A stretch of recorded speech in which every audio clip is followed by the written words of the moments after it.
Hey guys, this is Miriam at High Life Auto. I am out doing a video test drive on a 2018 Jeep Cherokee. If you've never been on my video test drives before, the way it works is I drive the vehicle on video and I tell you what I see, hear, think, smell, and feel to give you the best indication of being in the driver's seat without actually being in the driver's seat. I'm not a mechanic and this is not meant to be a 182-point inspection. Rather, this is meant to be a sneak peek into how the vehicle drives and any potential issues I notice as we're going along. So we'll take a look around the vehicle, we'll take a look under the hood, and then we'll go for a drive. And this one, I've never driven. Trying to find the hood release. But Matt drove it home after we got it. He really likes it. So it might be something that he puts me in, when I don't have the entire family to throw in there because it's only got 5 seats. But we'll take a look and see what we got. All right, 2018 Jeep Grand Cherokee, 5 years old. Looks really good. I mean, it looks like a 5-year-old vehicle. No rust really on the rockers here. These tires, they got a really tight tread, so I can't really get my finger in there. But I think they're probably at least 50%.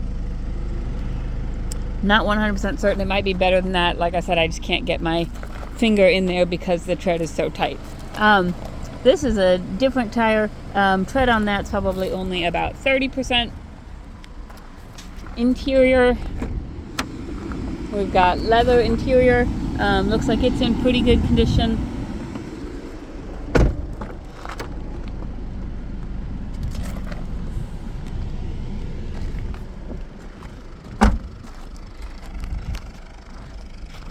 Back end looks good. And we actually have 2 of these Jeeps right now. We have a 15 as well, with a couple more bells and whistles. But looks like it's clean. Sounds like there might be a tiny bit of an exhaust leak coming out of that driver's side one, but not bad at all. Again, this side is really good. And so one thing I need to mention about this one has a rebuilt title. So an insurance company deemed it was a total loss at one point. And I did print out a Carfax on this one. I got like a very limited amount of Carfaxes. But I printed out a Carfax on this one, and so the damage was in off the top of my head, I want to say it was like March of 2022 or something like that. And then there was another one in August of 22. Like it was the same year, and there were 2 accidents. But it was deemed a total loss in the first accident, and they said that there was damage to this side. They said there was collision on this side. You can sit and you can look at it the way that I'm looking at it. Obviously, there is no damage to this side. So it was fixed, even though it was a total loss.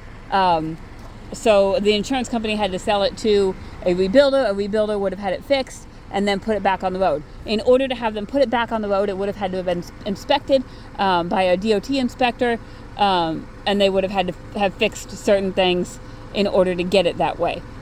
So there's that. The other accident, it was a front end accident. You can see, again, the front end, there's really no damage. You can see the hood is popped, so that's why that's a little bit off.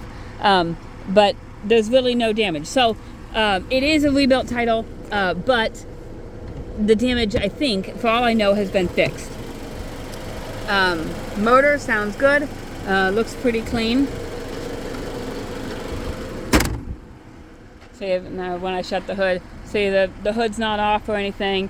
It all looks like it was fixed and it was done well. Body condition looks like it's in really, really good condition. Looks like a 2018. So the other thing, it's got 95,000 miles on it. With the total loss, the seller also said auto check says not actual miles. I like I said, I printed out the Carfax, and I've looked at the Carfax, and I've looked at the miles progression and when the accident happened and all of that. It does not appear to me that the miles are inaccurate. If anything, it appears that the miles are more than what's actually on the car. Just based on, and you can ask me for the Carfax. I've got it in the folder. You're welcome to take a look at it and see what you think. It will have a disclosure that says not actual miles. I don't know. For all I know, that is as accurate as it can be. But I don't know if it's more than that, if it's less than that, or if it's just part of the insurance company saying, hey, that we did some repair work, and maybe they had to replace this dash. Maybe there was damage there. I don't know. The Carfax did not say that the airbags were deployed.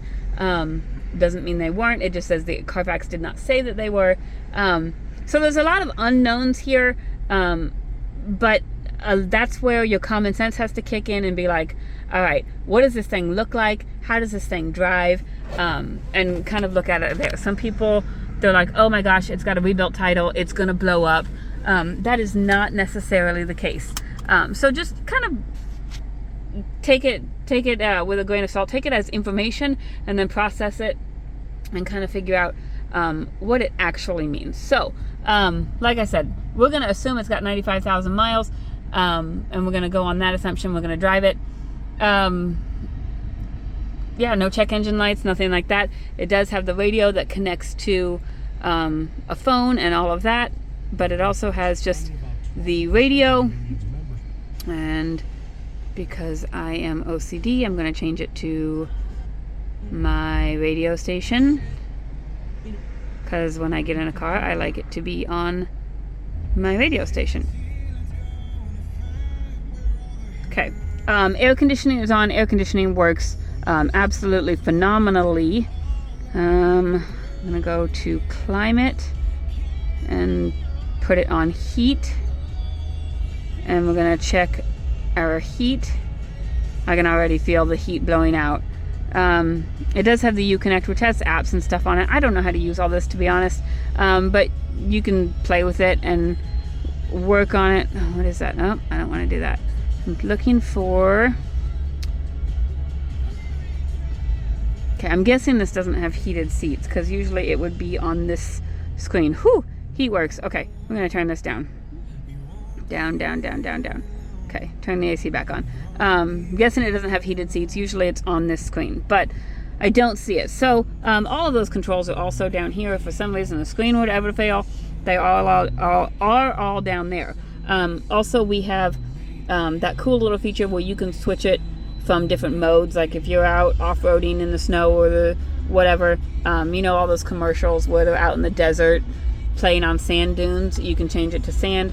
It just does different things with, I assume, the transmission to just make it react differently. So there's that. I don't really ever touch it. I just put it on auto and let it go. Windows, passenger side window works. Rear passenger side window works. Rear driver's side window works. And the driver's side window works. We're going to turn the radio off so we can, and it does have the push button start with the key fob, and the cool thing about that is it also has the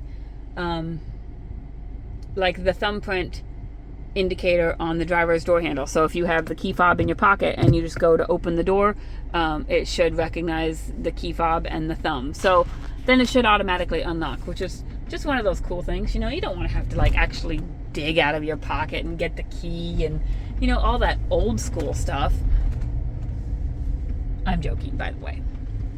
But it's just a cool new feature that's there if you wanted to use it. So, I'm going to go drive this thing. I'm going to put my mirror down so I can see out my back window.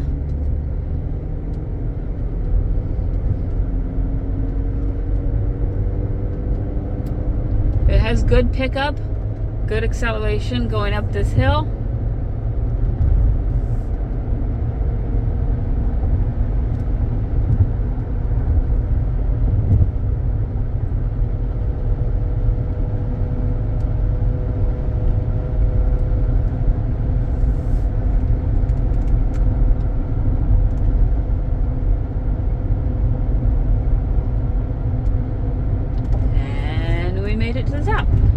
Feels really good. We're gonna do our cruise control ready, set. Okay, so we are cruising at about 57 miles an hour.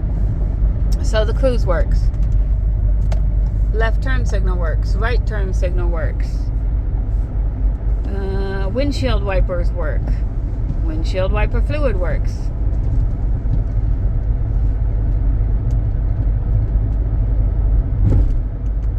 So it's driving really well. I don't hear any suspension noise.